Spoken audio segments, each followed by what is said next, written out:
दो सौतेली बहनों का एक पति। बेटी, मैं बस यही कहना चाहती हूँ कि तुम अब अपने आगे की जिंदगी अच्छे से बिताओ। माँ, मैं आपका शुक्रिया अदा भी करना चाहती हूँ।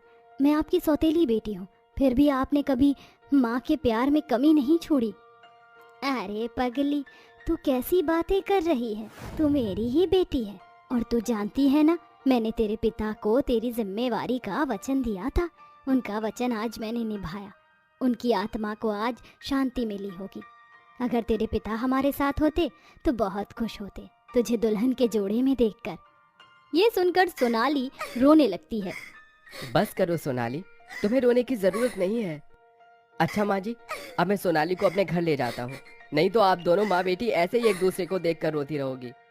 तरुण खुशी खुशी सोनाली को अपने साथ अपने घर ले आता है, जिसके बाद उसकी माँ और बहन सोनाली का स्वागत करती हैं।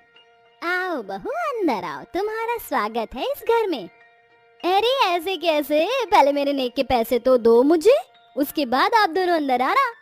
सोनाली अपनी ननद को शगुन के पैसे दे देती है, जिसके बाद वह घर में प्रवेश करती है। सोनाली रंग रूप से बेशक काली थी, लेकिन उसने अपने ससुराल के सभी लोगों का दिल जीत लिया था और घर की सभी जिम्मेदारियां भी अपने सर ले ली थी।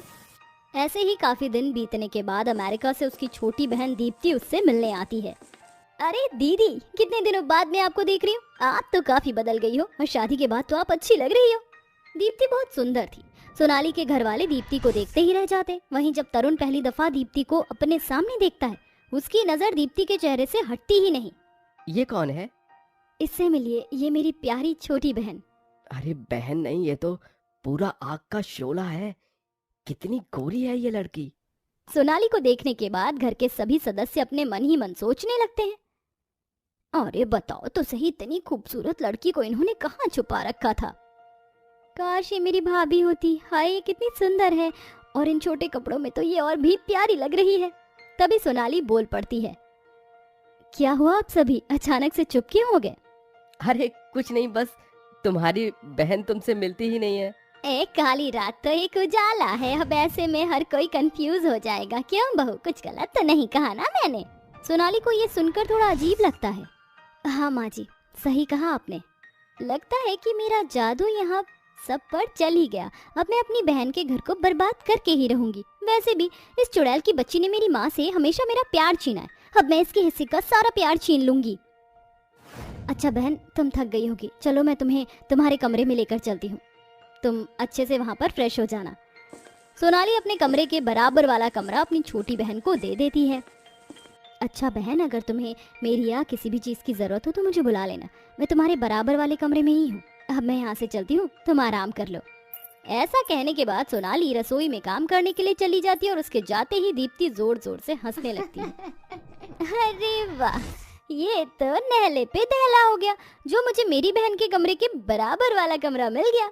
उस दिन के बाद से दीप्ति अपनी बहन के हर एक काम पर ध्यान देती रही और सबसे पहले वह अपनी सौतेली बहन और जीजा के बीच दरारें बनाती है। एक दिन तरुण अपने कमरे में नहाता हुआ सोनाली को आवाज लगा रहा होता है। सोनाली, सोनाली, कहाँ हो तुम? जरा मुझे टॉवल पकड़ा दो।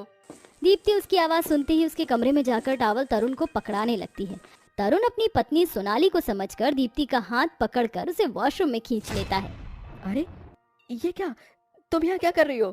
दीदी काम कर रही थी तो मैंने सोचा मैं ही टॉवल दे दूं, लेकिन आपने ही मुझे अंदर खींच लिया। अच्छा चलो कोई नहीं, मुझे माफ करना। वैसे आपकी बॉडी बहुत अच्छी है जीजा जी। ऐसा कहने के बाद दीप्ति वॉशरूम से निकल ही रही थी कि तभी उसका पैर फिसल जाता है और वो तरुण की बाहों में आ जाती है, जिसके चलते दोनों की आंखें एक दूसरे से मिलती हैं। उस दिन के बाद धीरे धीरे तरुण दीप्ति के करीब जाने लगता है और उसे दीप्ति से प्यार हो जाता है। एक दिन रात के समय, आप और कब तक इस प्रकार मुझसे छुप छुप कर मिलोगे? शादी कब करोगे? अरे पगले, यूं छत पर छुप छुप कर मिलने का मजा ही अलग है। बस बस बस, बहुत हुआ। अगर कल आपने मुझसे शादी नहीं की तो मैं यहाँ से अपने घर चली जाऊंगी हमेशा के लिए। ऐसा कहने के बाद वो छत से अपने कमरे में आ जाती है। अगले दिन तरुण दीप्ति से एक मंदिर में शादी कर लेता है। अरे बेटा, ये तूने क्या किया? तेरी पहले ही शादी हो चुकी थी और तूने अपनी ही पत्नी की बहन से शादी कर ली। माँ, मैं दीप्ति से प्यार करता हूँ और उसके साथ रहना चाहता हूँ। अजी मेरे प्यार में ऐसी कौन सी कमी रह गई थी जो आपने मुझे छोड़कर मेरी बहन से शादी कर ली? नहीं, कमी तुम्हारे प्यार में नहीं बल्कि तुम्हारे रंग रूप में रह गई। अरे मैं इतना सुंदर हूँ, तुम मेरे साथ जमती नहीं हो, लेकिन तुम्हारी बहन हीरा है, हीरा। तरुण के इतना कहते ही सोनाली अपनी छोटी बहन के बाल पकड़ लेती है। कल मुही करम जली, तुझे जरा भी लाज शर्म नहीं आई मेरी हंसती खेलती दुनिया बर्बाद करने में? छोड़ो इसको, अगर तुमने इसे दोबारा हाथ लगाया तो मुझसे बुरा कोई नहीं होगा, समझी तुम? और तुम्हारी इस घर में कोई जगह नहीं है, चलो निकल जाओ इस घर से। नहीं, आप ऐसा मत कीजिए, अभी दीदी गुस्से में है, लेकिन वो धीरे धीरे सब समझ जाएंगी, आप उनको घर से मत निकालिए। ऐसा कहकर दीप्ति सबकी नजरों में महान बन जाती है। ऐसा दिन देखने से पहले भगवान मुझे उठा लेता तो ही ठीक था।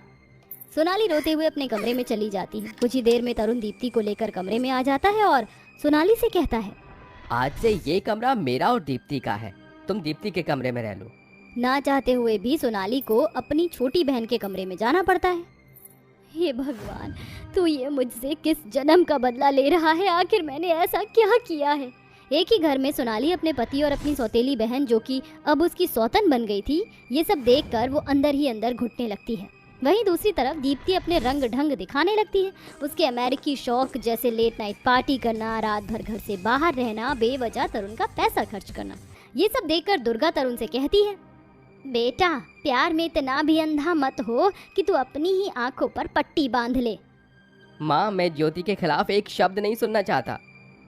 तरुण की इस बात से दीप्ति बहुत फायदा उठाती है, जिसके चलते वो अपनी सौतेली बहन और अपनी सास पर हुक्म चलाने लगती है। लेकिन एक दिन तरुण का एक एक्सीडेंट हो जाता है, जिसके चलते उसकी दोनों टांगे खराब हो जाती हैं। देखिए, आपके पति की टांगे खराब हो गई हैं। अगर इनका इलाज सही समय पर होता रहा तो थोड़ी उम्मीद है, वरना ये कभी चल नहीं पाएंगे। डॉक्टर साहब, मैं अपने पति के इलाज पर पूरा ध्यान दूंगी, बस आप मुझे सारा प्रोसेस बता दीजिए। सोनाली डॉक्टर से पूछने चली जाती है और दीप्ति तरुण से कहती है, ओहो, तुम्हारे ये ड्रामे मेरे बस के नहीं है देखना। लाओ बेबी, मुझे पैसे दो, मुझे पार्टी के लिए देरी हो रही है। मुझे इस हालत में देखने के बाद भी तुम्हें अपनी पार्टी की पड़ी है। ये लो, जाओ ले जाओ ये सारे पैसे, और आइंदा अपनी शक्ल मत दिखाना मुझे। तरुण दीप्ति के मुंह पर पैसे फेंक कर मारता है, तभी वहाँ सोनाली आती है। मुझे माफ कर दो सोनाली, मैंने तुम्हारे साथ बहुत गलत किया, लेकिन अब मुझे अपनी गलती का पछतावा है। जो हुआ उसे भूल जाइए, सब कुछ ठीक हो जाएगा। वहाँ खड़ी दीप्ति को भी अपनी गलती का एहसास होता है, जिसके चलते वह सभी को अपनी पूरी सच्चाई बताती है। मैं बहुत बुरी हूँ, मुझे माफ कर दीजिए आप सभी। तुम्हें तुम्हारी गलती का एहसास है, इतना ही काफी है। आज से हम दोनों बहनें अपने एक ही पति के साथ खुशी खुशी रहेंगी। सोनाली का फैसला सब मान लेते हैं, जिसके बाद दोनों सौतेली बहनें एक ही पति के साथ खुशी खुशी रहने लगती हैं। गरीब सहेली ने खाया अमीर खाना। सच में मधु, मैंने सोचा नहीं था कि मुझे इतने समय बाद अमीर वाला खाना खाने को मिलेगा।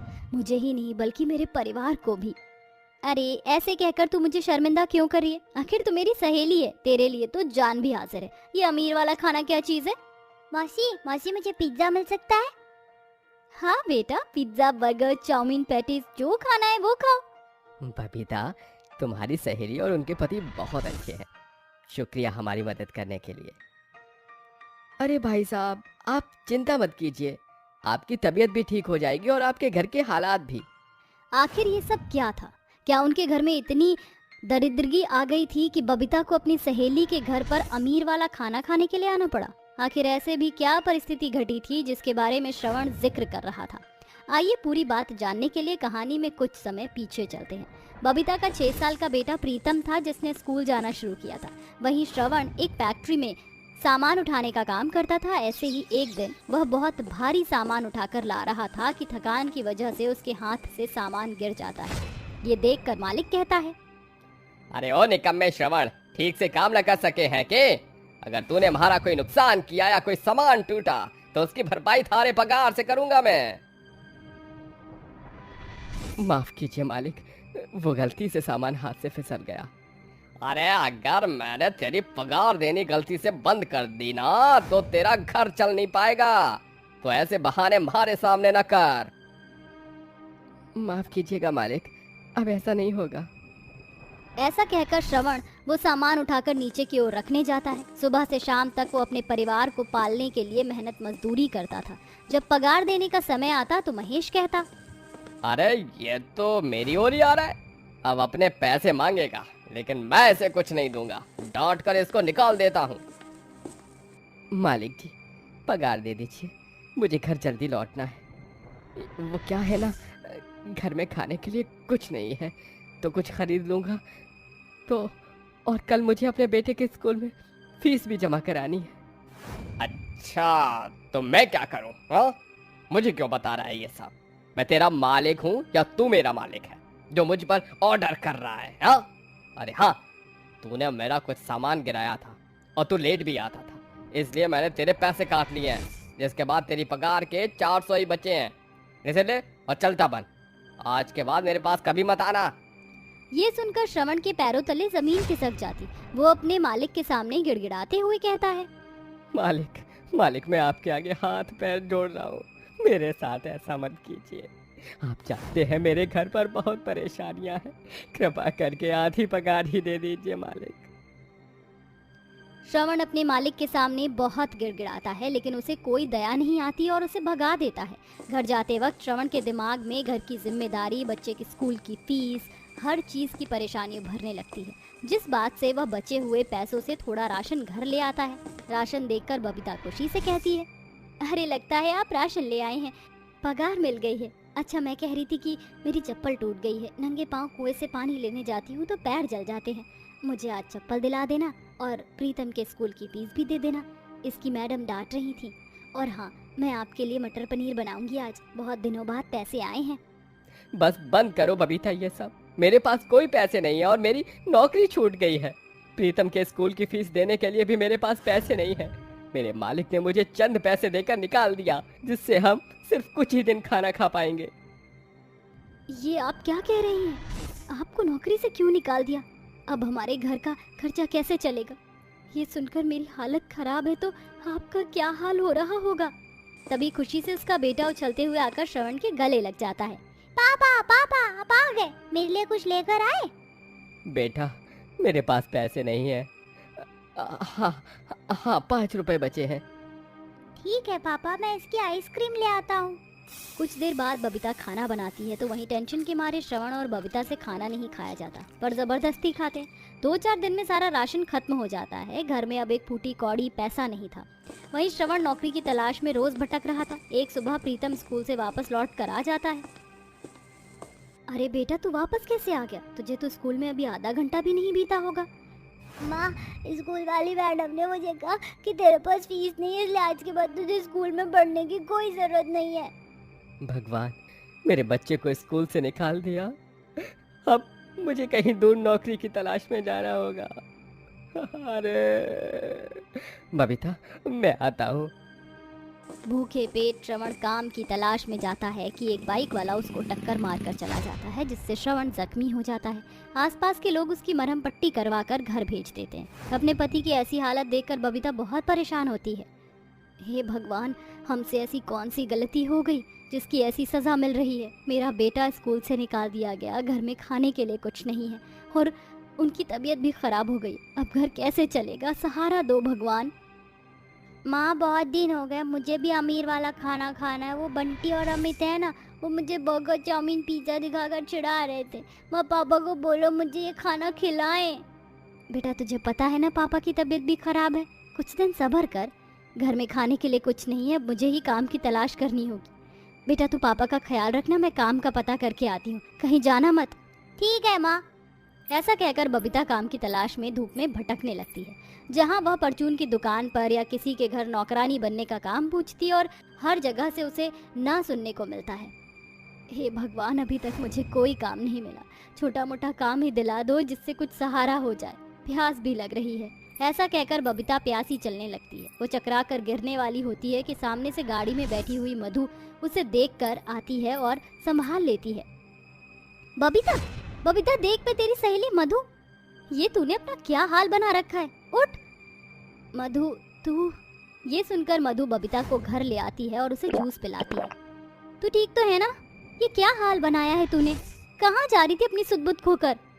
मधु अच्छा हुआ मुझे तू मिल गई। मैं बहुत परेशान हूँ, मेरे पति की तबीयत खराब है, घर में खाने को भी कुछ नहीं है। उसी के चक्कर में काम ढूंढ रही हूँ कि गर्मी से चक्कर आ गए।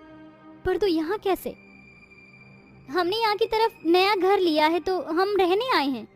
तुझे काम ढूंढने की कोई जरूरत नहीं है, मैं हूँ ना, तू मेरे ऑफिस में काम कर ले। पर मैं ज्यादा पढ़ी लिखी नहीं हूँ। तू खाना बनाने में एक्सपर्ट तो है, मेरे ऑफिस के लोगों के लिए टिफिन तैयार कर देना।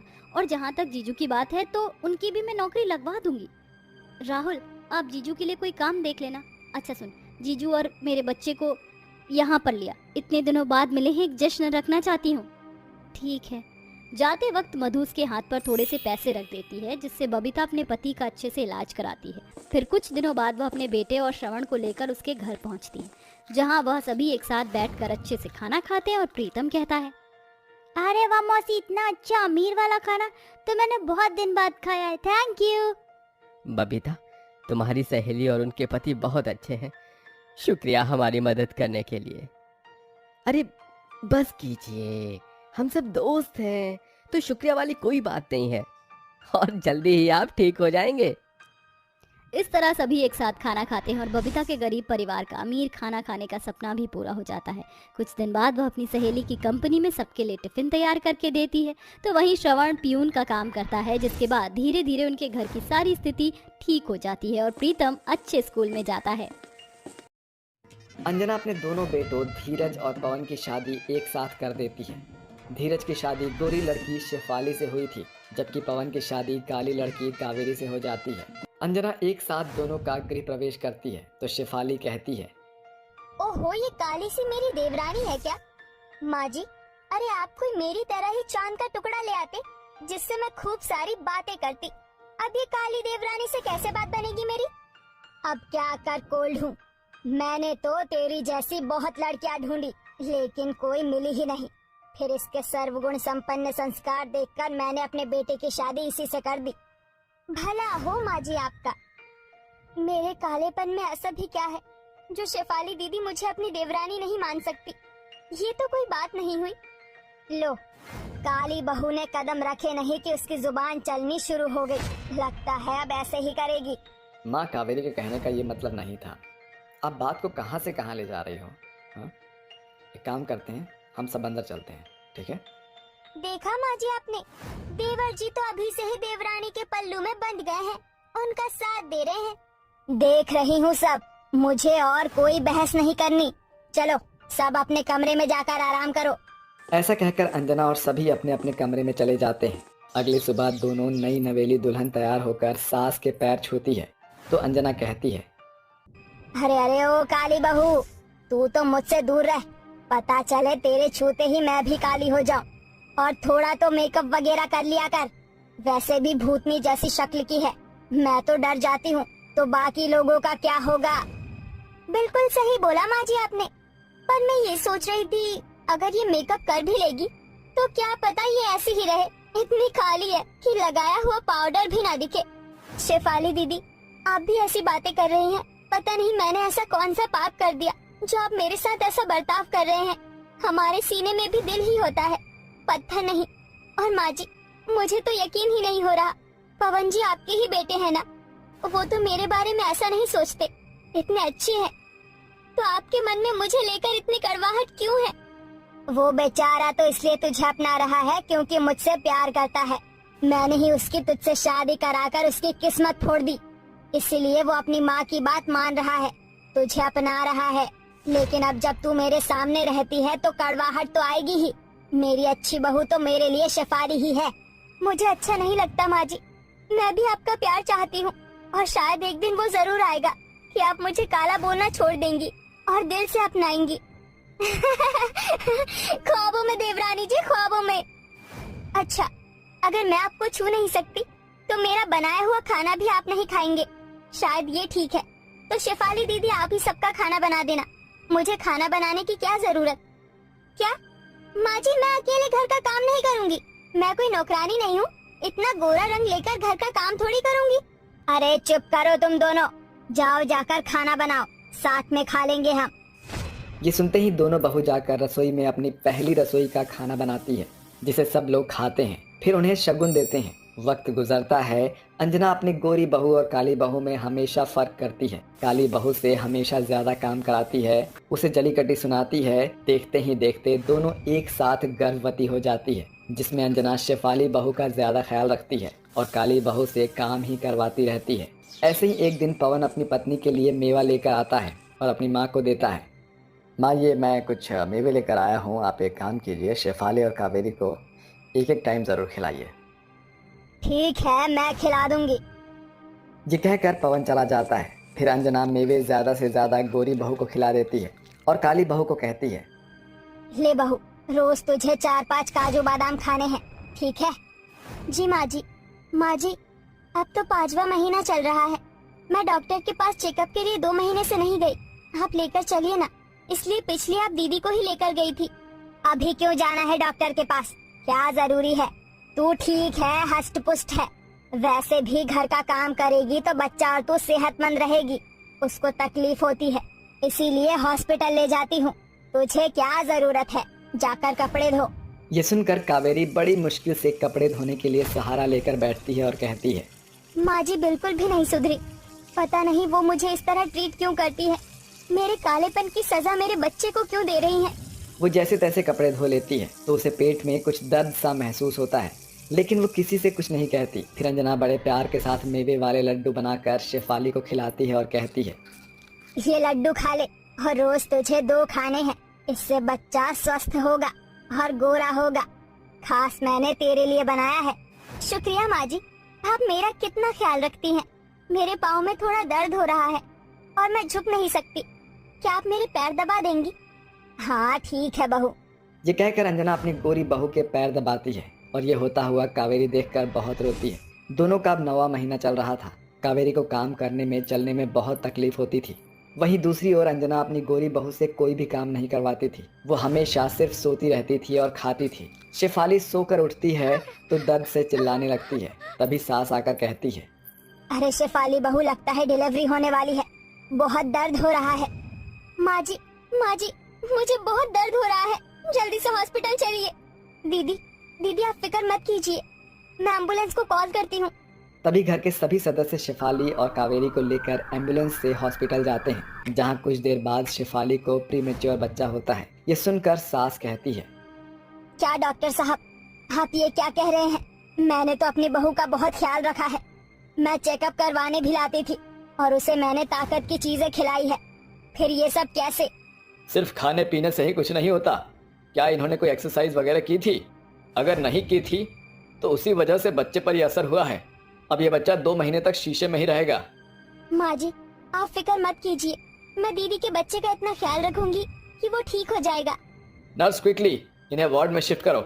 डॉक्टर के कहते ही कावेरी को ओटी में ले जाते हैं, जहां वो प्यारे से बेटे को जन्म देती है। उसे गोद में लेकर अंजना के आंखों में आंसू आ जाते हैं।